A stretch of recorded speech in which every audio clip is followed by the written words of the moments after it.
আজকের দুপুরে ছিমছাম মেনু ছিল। ভাত, মাছের ডিমের বড়া, কাঁচা লঙ্কা আর তার সাথে পটল ভাজা।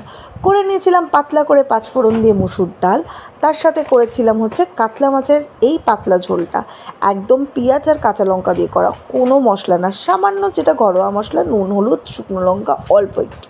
এই ঝোলটা খেতে কিন্তু খুব ভালো লাগে। তো যাই হোক, ফার্স্টে কিন্তু পাতের মধ্যে নিয়ে নিয়েছি গরম ভাতের সাথে গরম গরম মাছের ডিমের বড়া, আর তার সাথে ডলে নিয়েছিলাম একদম ঝাল ঝাল কাঁচা লঙ্কা।